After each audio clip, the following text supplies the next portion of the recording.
Hello everyone, I'm Brian. Today I'm reacting to Getting to Know You by Dandapani. So I haven't reacted to his stuff in a long time because he doesn't really post too much.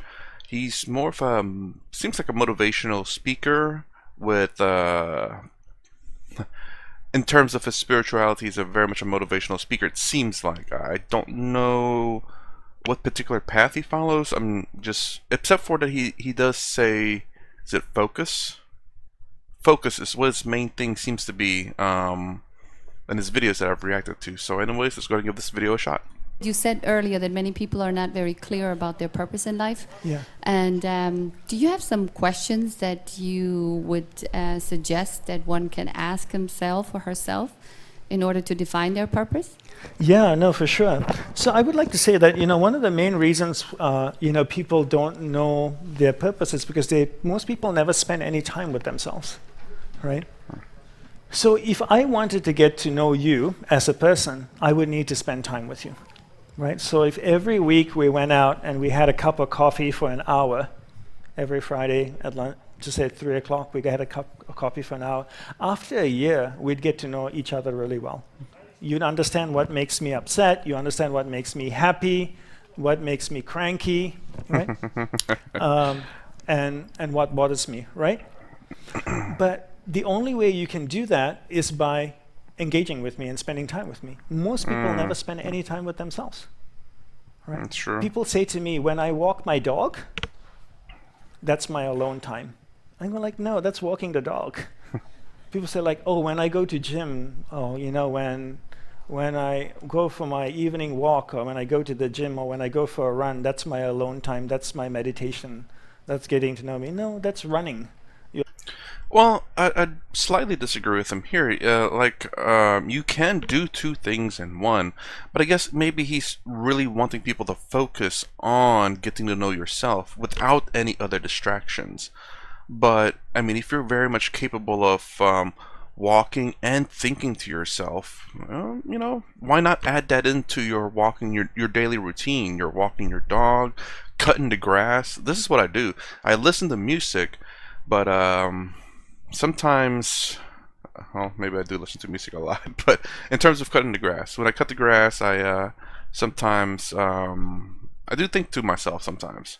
I don't always pay attention to the music. I can kind of drown it out and then start thinking while I am cutting the grass. So times when you're doing mundane tasks or tasks that doesn't require a lot of focus, you can, if you can, why not add that into the routine of that? When you wash the dishes, think of internal stuff. Think about what you think about things, what happened throughout the day about yourself. Why not incorporate it? But perhaps maybe saying that if you're new into this and you've never really done it, maybe to take time out of the day to just focus on that. Avoiding traffic, not stepping on dog poop on the sidewalk. That's what it is, right? Alone time is you sitting down in your apartment or in your home by yourself. No music, because music influences how you think then. No music, no podcast, no journal, no books. Your eyes are closed. You're either sitting on a chair. If you can't sit on the floor, you're sitting on the floor cross-legged. You close your eyes and you have a conversation with yourself. Now, what is the conversation you have? Well, the same conversation you would have if you wanted to get to know me. Yeah. You would ask me like, oh, how long have you been living in New York? Do you like New York? Or was it like to live in the monastery? Initially, the conversations are very superficial, like what kind of food you like to eat, what kind of photographs you like to take. And then after like a month or so, they become much deeper and profound, right? And that's how you get to know your best friends. Same way, if you sat with yourself every day in the morning for 5 minutes and had a conversation with yourself, you'd start to get to know yourself really well. Now, most people say, oh, I don't have time. Yeah. People can't spend 5 minutes with themselves. But then if your friend calls you up and say, can you get together for dinner? You say, oh, I can't do it this Thursday, but next Wednesday I'm free. So you go out with your friend for 2 hours for dinner. Do you know how many 5 minutes there are in 2 hours? There's 24, right? There's 24 5-minute slots in 2 hours. That means for 24 days you can sit with yourself for 5 minutes if you skip the dinner.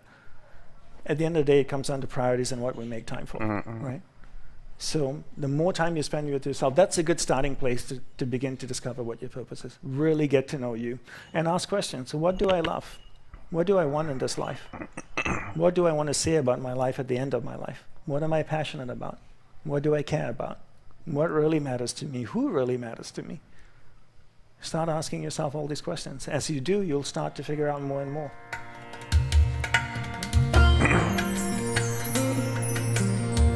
Okay. And, this kind of information here, well, may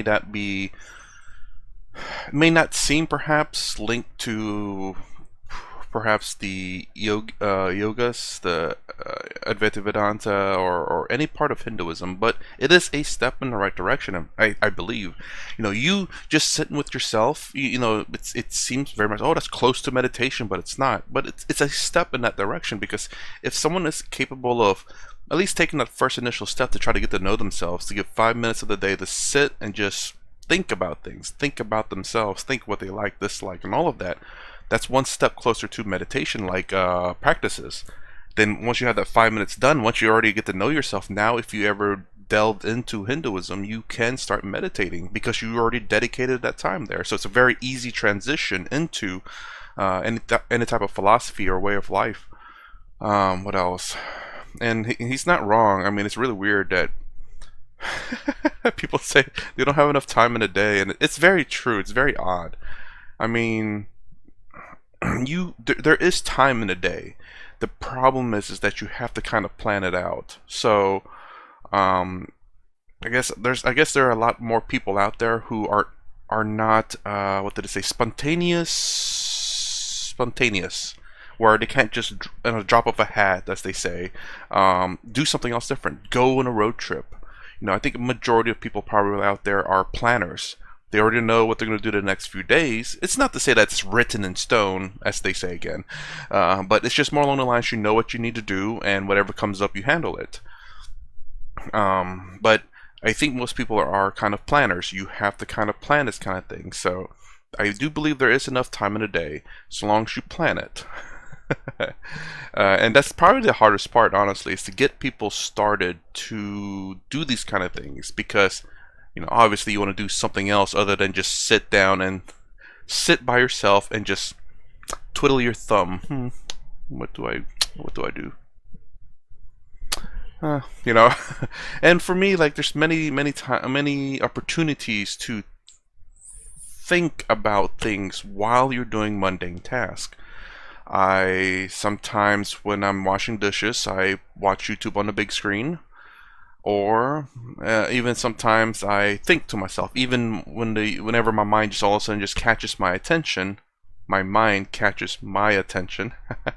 I think about things. Like if it's something very, I don't want to say profound or anything like that, but just something it's like, that's interesting. Let's think about that, and I think about it. Even when you're using the restroom, like if you're in there if you're a long timer, it's a perfect time to start. I won't say meditating, but at least thinking about what he was talking about, like just about yourself. There's plenty of time that you can kind of dedicate to yourself a little bit. Showers are great, honestly. Another way of, so it's a task that's not, you don't require like, I gotta think, how do I do all this? Like, okay, I got that part. Did I miss anything? You don't have to think about things. It's a great time to start. I won't say meditating, but if you can, oh man, good for you. But just thinking about things. And then when you can devote 5 minutes, 10 minutes, 30 minutes, an hour to do genuine meditation. I mean, he did say, why not meditate throughout the entire day? Obviously, new people can't do that. But again, when you can devote those times to it, that'd be a great time to focus on that. But throughout the entire day, do meditation-like things, I suppose, about thinking about oneself, thinking, I don't know, whatever it is that you should think about, whatever it is that's really troubling you. I guess, for me, what do I think about? I think about the issues. I think about how I can handle them. What are the solutions? What can I do? If I can't do anything, and then how to handle essentially what it is I can do about it, I will think about that. If I can't do anything about it, there's no point in thinking about it. I just know there's a problem, I cannot fix it. don't worry about it. In a sense, don't worry about it. Obviously, it's a problem, but if I can't find a solution or if I can't do anything about it, then there's really no point in worrying about it. But if it's something that maybe like, oh, there's got to be a solution, I haven't discovered it yet, and that's fine. You can always research it when you have time, and maybe continue to meditate or think about it. How to fix that problem. Problems are not always solved within the first 5 minutes of it cropping up. So, what else? Driving, maybe if you drive or you're commuting, if you can drown out the exterior world, those are great times. Just don't miss your, where you need to go. Don't be so focused that you actually miss your stop. And again, I would hope these are good advice. I'm sure they are, and I'm sure a lot of people do these things automatically without knowing. It's just that they need to realize that they're doing it and realize that they have a little bit of time. So anyways, that's my reaction to Getting to Know You from Dandapani. If you like my content, please consider subscribing. Thumbs up, thumbs down below. Thanks for watching. I'll see you in the next vid.